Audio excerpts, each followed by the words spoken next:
This is a presentation on Brave New World Revisited about brainwashing by me, Preston Planells. In this section, I will be talking about the history and techniques of brainwashing. Ivan Pavlov exposed dogs to certain amounts of stress and found that it can cause symptoms of a nervous breakdown and the refusal to cope with anyone or anything. This then leads to the point that Pavlov discovered that once this happens, our brains go on strike, so to say, and in the end, results seem to be weak in a very, very different way. Even though this was an experiment for dogs, it would soon be backed up by his experiments for the world wars that were to come. He found that no matter how much willpower one may have to ignore these feelings, it will always overcome them. What Huxley means by this is that others, after experiencing traumatic wars, the average man could last 15 days, or maybe more. But no matter how strong, they all break down.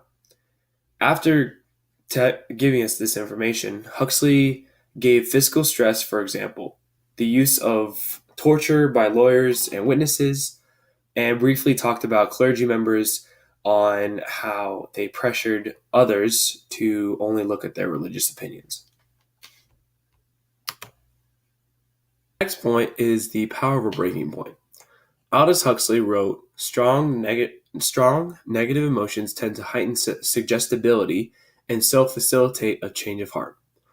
Applying the right amount of stress for the right length of time can put certain people into a state, and at that time, they will be ready to confess anything. With confessing anything, if the stress level is elevated, it can also lead to the adjustments of destroying old behavioral habits and provide something new. This is through the actions of creating fear, rage, and anxiety. If these emotions are met and held at a high intensity level, it would create new behavioral patterns for that subject and for the experiment. This goes along with the next point that says, the findings of fatigue and illness are even more effective to provide suggestibility. What this means is that if held at a high intensity level, it is harder to hold information inside of them.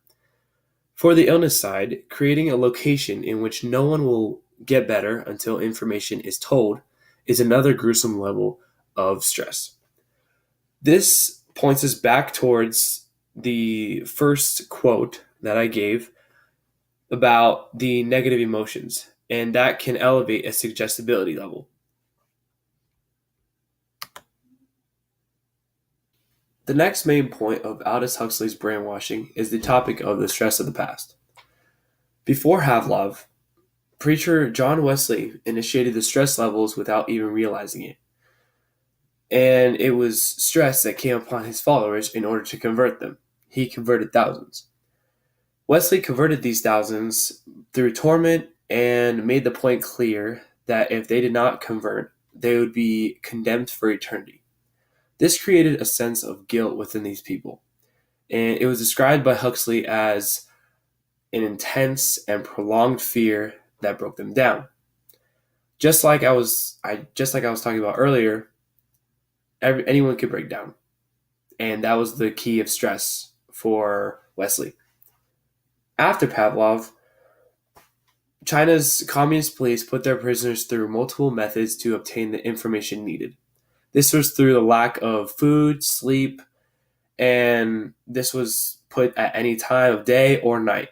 So the lack of sleep was critical. The next point is that the camps during the Korean War were systematically subjected to stress. This included the same treatment as the regular day prisoners, yet it added public humiliation. And keep in mind, this would go on for months, and as many men do, all of us do, they would break down. China's next point was the stress of the way of life in order to practice the communist gospel and the communist way of life. It was very similar to Wesley's point about making stress a key component in order to convert them into communists, or in that case, in Wesley's case, for his religion. But for China, it was a case of making sure that the communist gospel and communist way of life was prolonged and there forever.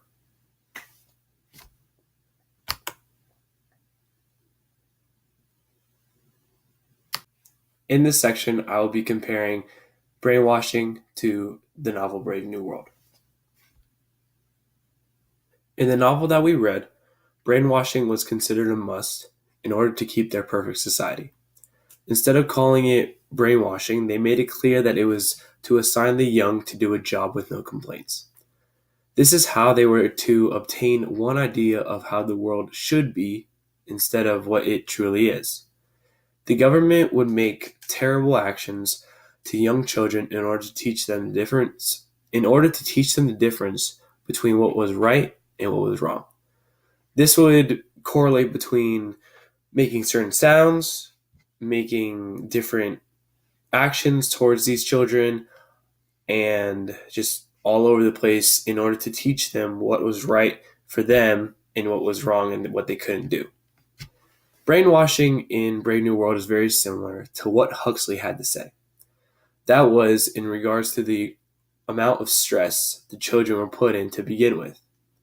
All of this brainwashing came to one conclusion: to not let society yet again get out of hand and be dysfunctional. Through these actions, no one will ever have questions of their purpose either. So you can say again that these people were indeed brainwashed from the truth as well, and have no curiosity of who they truly are and what their true purpose is. And if so, and if they were to have this curiosity, which only occurred in older members of the society, they would be again manipulated or conditioned in a completely new way.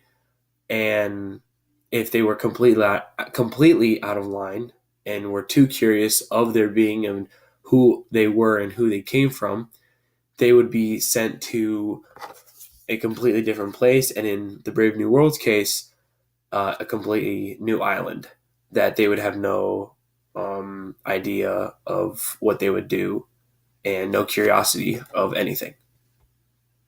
In this section, I will be discussing if Huxley's claim of brainwashing is true. The references shown below by the Washington Post and Boston.com are both great supporters of Huxley's claim that stress can cause much more than just a headache. Stress can cause panic attacks and can cause breaking points that many still feel they experience today. In today's world, Huxley's claim of brainwashing is not used as much as it would in the past.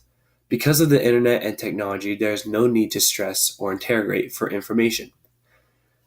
And because of this, there is no need for any more examples of what should happen and what could happen just to get information.